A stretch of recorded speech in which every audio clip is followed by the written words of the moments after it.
নমস্কার বন্ধুরা, কম্পাস সিরিয়ালের আজকের পর্বে আমরা দেখতে পাব বিহান দত্তর জন্মদিনের ধামাকা সেলিব্রেশন। একদিকে বাড়ির সবার ভালোবাসা আর অন্যদিকে মোনালিসার অনাহুত প্রবেশ, সব মিলিয়ে জমজমাট আজকের এপিসোড। চলুন দেখে নিই বিস্তারিত।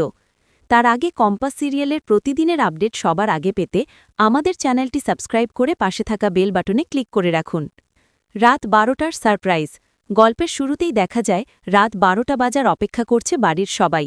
বিহানকে উইশ করার জন্য অধীর আগ্রহে বসে আছে তার বোন ও বাড়ির সদস্যরা।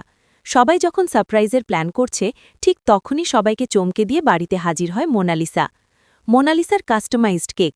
মোনালিসা একা আসেনি, সে সাথে করে নিয়ে এসেছে বিহানের জন্য একটি দামি কাস্টমাইজড কেক।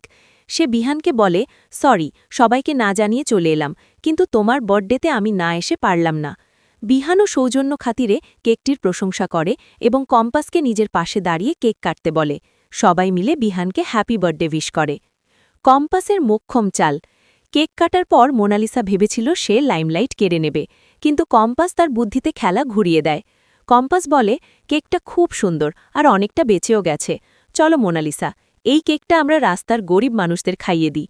শুধু তাই নয়, কম্পাস রাস্তার লোকেদের কাছে গিয়ে বলে যে মোনালিসা সবাইকে 500 টাকা করে দেবে। এতে মোনালিসা বেশ অস্বস্তিতে পড়ে যায়, কিন্তু কম্পাসের বুদ্ধির কাছে সে হেরে যায়। ভোরবেলার প্রস্তুতি ও স্পেশাল রান্না। জন্মদিনের সকালটা শুরু হয় আরও সুন্দরভাবে। ভোর 5টায় উঠে কম্পাস শাড়ি পরে তৈরি হয়ে যায়। সে নিজের হাতে বিহানের জন্য যত্ন করে পায়েস রান্না করে। পায়েসের গন্ধে গোটা বাড়ি ম ম করতে থাকে। কম্পাস আয়নার সামনে দাঁড়িয়ে নিজেকে দেখে আর মনে মনে বিহানের দিনটি স্পেশাল করে তোলার শপথ নেয়। তবে কি মোনালিসার সব চেষ্টা বৃথা যাবে, নাকি মুক্তি আর অভিজ্ঞান দত্ত ষড়যন্ত্রে মাটি হবে বিহানের এই জন্মদিন? জানতে হলে দেখতে থাকুন কম্পাস। আজকের ভিডিওটি ভালো লাগলে লাইক ও সাবস্ক্রাইব করতে ভুলবেন না।